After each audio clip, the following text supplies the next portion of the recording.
알지 못하는 신에 대해서 하나님의 말씀을 전할 때 크신 은혜가 있기를 축원합니다.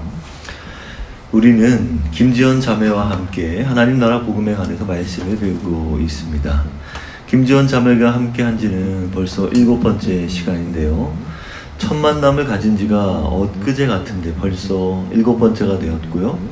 7번째부터는 성경 공부가 아니라 하나님께 예배로 드리게 되었습니다. 놀랍고 감사한 일입니다. 또 감사한 일이 있죠. 이 공간을 빌려주신 카페인 시작의 정혜정 사장님과 옥지물사 이옥태 사장님께 진심으로 감사 말씀드립니다. 우리 예하리댐 교회가 하나님께 예배를 시작한 지 벌써 103회째인데요. 무엇보다도 여기까지 인도하시고 우리 예배를 받으시는 하나님께 진정으로 감사드립니다. 주님을 찬양합니다. 이제 이번 주 설교 말씀을 함께 나누어 보겠습니다. 사도 바울은요, 신라와 함께 마게도냐와 아가야 지방으로 2차 선교 여행을 떠났습니다. 특히 마케도냐 지방의 베레아와 데살로니가 지역에서 하나님 나라 복음을 전하였는데요. 그런데 그 지역에 살고 있는 유대인들의 방해로 인해서 바울은 그들을 피하여 아테네로 들어오게 되었습니다. 바울은 아테네 도시를 보고는 대단히 격분하였습니다. 이곳은 서구 철학의 발상지로서 우상이 창궐했기 때문입니다. 바울은 그곳 아고라 장터에서 에피쿠로스 철학자들과 스토아 철학자들을 만나 논쟁을 벌였습니다.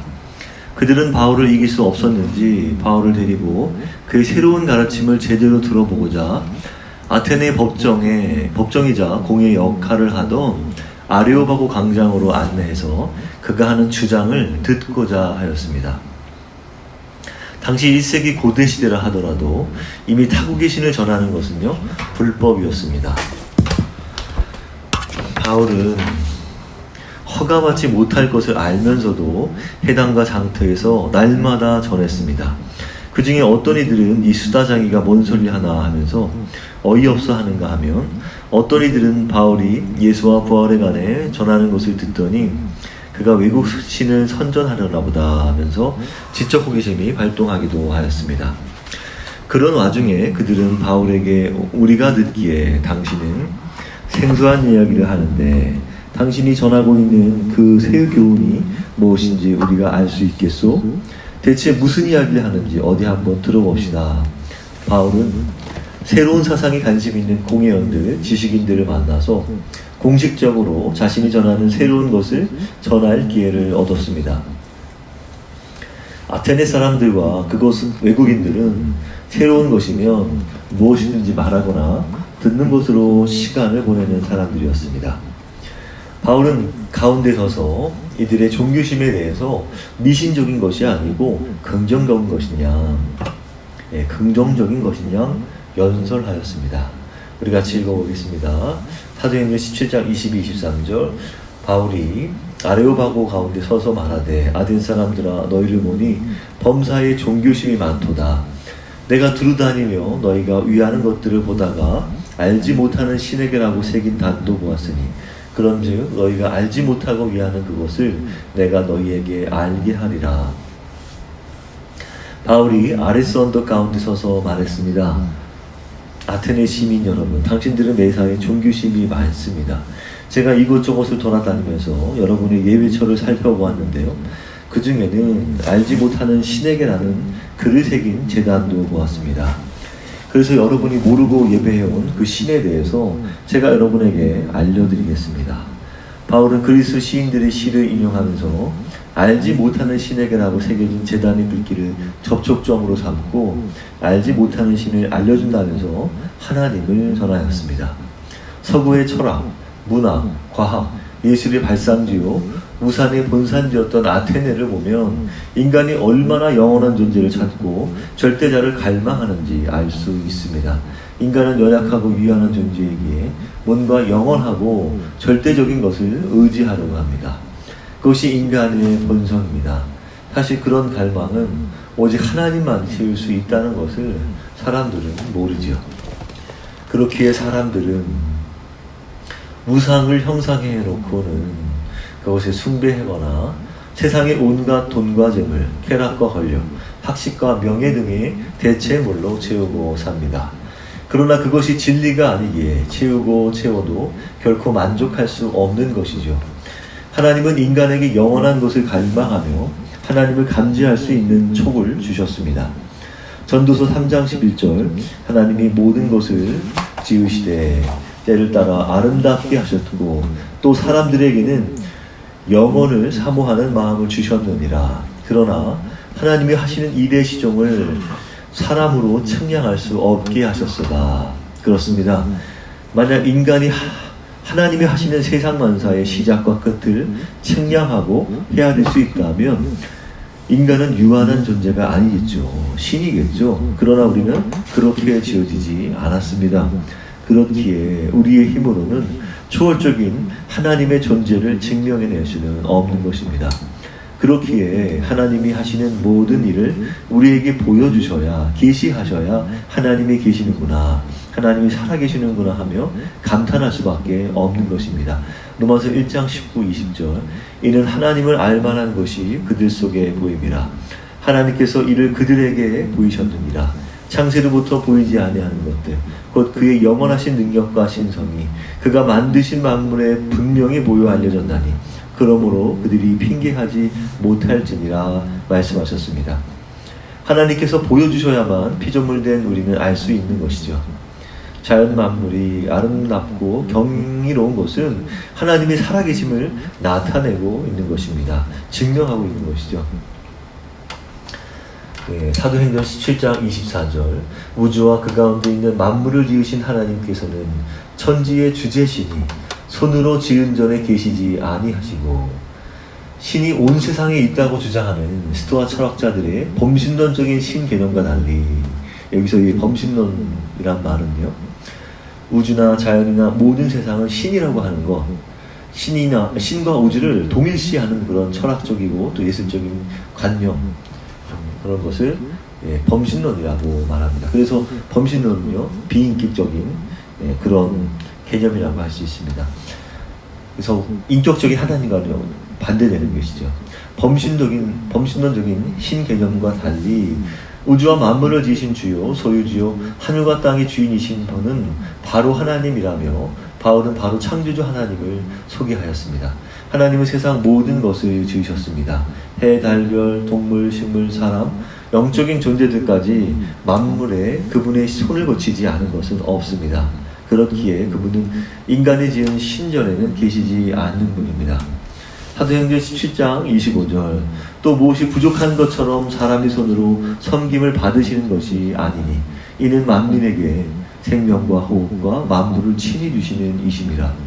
이 우주 만물의 주인이신 하나님께서는 무엇이 부족한 것처럼 인간의 제사나 사람의 손으로 드리는 것을 받지 않으시는데요. 그런 이유는 그분은 부족한 것이 하나도 없는 인격체이기 때문입니다. 하나님은 이 세상을 창조하셨을 뿐만 아니라 모든 생명의 주인으로서 모든 이들에게 생명과 호흡과 만물을 친히 공급해 주시는 분이십니다. 사도행전 17장 26절 인류의 모든 족속을 한 혈통으로 만드사 온 땅에 살게 하시고 그들의 연대를 정하시며 거주의 경계를 한정하셨으니 하나님은 모든 나라와 민족을 다스리는 통치주 하나님이십니다. 인류의 나라들은 우연히 형성되어 온 것이 아닙니다. 모든 것은 하나님께서 설계하셨습니다. 그분은 인류가 아담이라는 한 혈통으로 시작해 모든 족속을 만드시고 모든 나라들의 역사를 주관하셔서 민족과 나라의 흥망성쇠와 각 나라 지역의 경계를 정하여 주셨습니다. 사도행전 17장 27절 이는 사람으로 하나님을 더듬어 찾아 발견하게 하려 하심이로되 그는 우리 각 사람에게서 멀리 계시지 아니하도다. 하나님은요 모든 인류에게 신 하나님이 되어주길 원하십니다. 하나님이 이렇게 하신 것은 사실 사람들이 하나님을 더듬어 찾기만 하면 얼마든지 만날 수 있도록 하기 위한 것이었습니다. 비록 우리 죄가 하나님을 소외시키며 하나님을 멀리 계시는 것처럼 느끼게 하지만 하나님은 우리 가까이에 늘 계시는 인격적인 분입니다. 사도행전 17장 28절 우리가 그를 힘입어 살며 기동하며 존재하느니라. 너희 시은즉 어떤 사람들의 말과 같이 우리가 그의 소생이라 하니. 하나님은 모든 생명을 주관하십니다. 이 시는 크레타성의 시인 에피메니데스가 그리스 로마 신화의 가장 위대한 신 제우스에게 바쳤던 시인데요. 그것을 바로 생사화복을 주관하시는 이 하나님께 적용하고 있는 것입니다. 우리는 제우스가 아니라 하나님 안에서 살고 움직이고 존재하고 있다는 것입니다. 여러분의 시인 가운데 어떤 이들도 우리는 그분의 자녀다라고 말하고 있지 않습니까?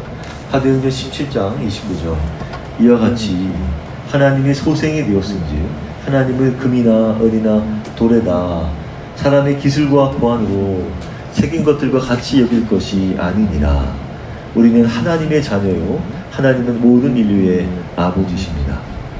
구원의 관점에서는 예수 안에 있는 자에게만 하나님이 아버지가 되시지만 천지 창조의 관점에서 보면 사실 모든 인류의 아버지는 마땅히 하나님이십니다. 그렇게 하나님을 인간의 손으로 금은돌로 깎아 형상화한 우상처럼 여길 수 있겠습니까? 그럴 수 없는 것입니다. 사도행전 17장 30절 알지 못하던 시대에는 하나님이 간과하셨거니와 이제는 어디든지 사람에게 다 명하사 회개하라 하셨으니 하나님은 자비와 긍휼의 하나님이십니다. 무엇이 진리인지 아닌지 아무것도 알지 못하던 시대에는 우상을 예배하고 절하는 것을 하나님께서 눈감아 주셨지만 이제는 어디서나 누구에게나 온 세상 사람들에게 우상을 버리고 만물의 주인이신 하나님께 회개하라고 명하십니다. 사도행전 17장 31절 이는 정하신 사람으로 하여금 천하를 공의로 심판할 날을 작정하시고 이에 그를 죽은 자 가운데서 다시 살리신 것으로 모든 사람에게 믿을 만한 증거를 주셨음이니라 하니라. 또한 하나님은 우주의 심판주이십니다. 하나님은 온 천하를 심판하실 날을 작정하셨습니다. 하나님은 세상을 창조하신 주인이시기에 마땅히 세상을 심판할 권한도 가지십니다. 그런데 하나님은 하나님을 대신하여 공의와 정의로 의롭게 심판하실 한 사람을 정해 놓으셨습니다. 하나님을 대신하여 천하를 심판할 수 있는 권세를 받게 된 그분은 죽음으로부터 다시 살아났기 때문에 하나님은 그를 심판주로 세울 믿을 만한 증거로 삼으신 것입니다.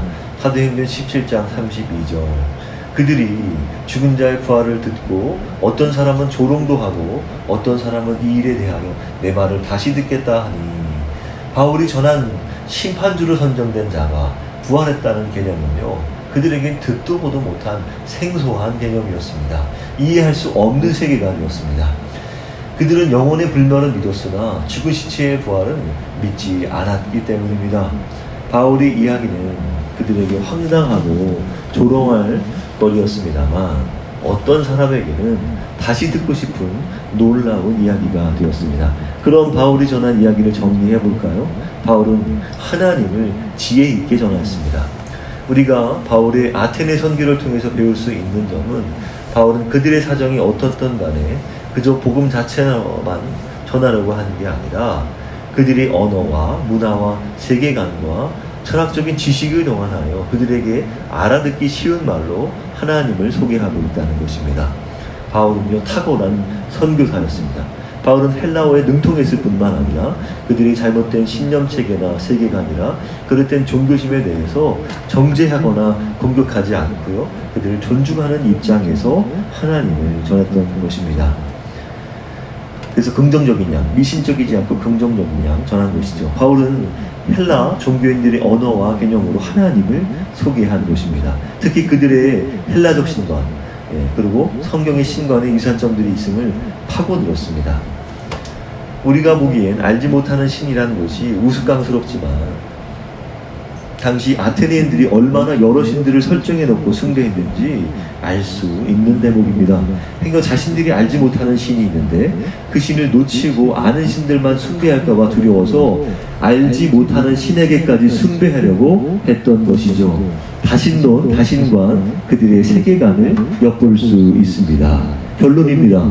사도 바울이 소개한 우리 하나님은 어떤 분이십니까? 아테네인들의 신전과 강장 곳곳에 형상한 그런 신들 중에 한 분입니까? 전혀 아니죠. 뭔가 신께 바치지 않으면, 신을 만족시키지 못하면 인간을 혼내키는 그런 분이십니까? 절대 아니죠. 그리스 로마 신들과 그들의 토착 신들은 사람만큼이나 혈기 부리며 존경할 것이 없는 존재들이죠. 그러나 이분은 많은 신들에게 반하는 유일한 분이십니다. 오직 삼위일체 하나님만 신이신 것입니다. 하나님은 어떠한 기원도 필요 없이 스스로 계시어서 우주 만물을 지으셨고요. 우리에게 생명과 호흡과 만물을 공급하시고 모든 민족과 나라를 통치하셔서 나라의 흥망성쇠를 결정하시고 거주 지역을 통제하시는 분입니다. 그분은 인류를 한 혈통으로 지으신 분이라 우리는 그분의 자손인 것입니다. 그렇게 우리는요, 그분을 우상처럼 형상하겠습니까? 아니죠. 아버지처럼 여겨야 합니다. 아버지 하나님은 지나간 때는 다 내버려 두셨지만 이제부터는 모든 인류에게 회개하라 명하셨습니다. 왜냐하면 하나님께서는 천하를 공의로 심판할 날을 정해 놓으셨기 때문입니다. 하나님의 아들이 세상 사망 권세를 이기고 부활하셨기 때문입니다. 그분은 많은 신들 중에 하나가 아니라 명실상부히 하늘만이 아니라 땅에서도 주가 되신 분입니다. 땅에서도 주가 되신다면 땅 아래서는 말할 것도 없는 것이죠. 그분은 예수 그리스도십니다. 그분을 통한 심판이 우리를 기다리고 있는 것입니다. 그렇게 이 하나된 교회 여러분, 그분을 믿읍시다. 그분을 따릅시다. 하나님만이 참 신이신 것입니다. 그분이 참 왕이요, 창조주요, 통치주요, 심판주이신 것입니다. 그분을 참 신으로 섬기는 저와 여러분, 이 하나된 교회 여러분 되시기를 축원합니다. 기도하겠습니다.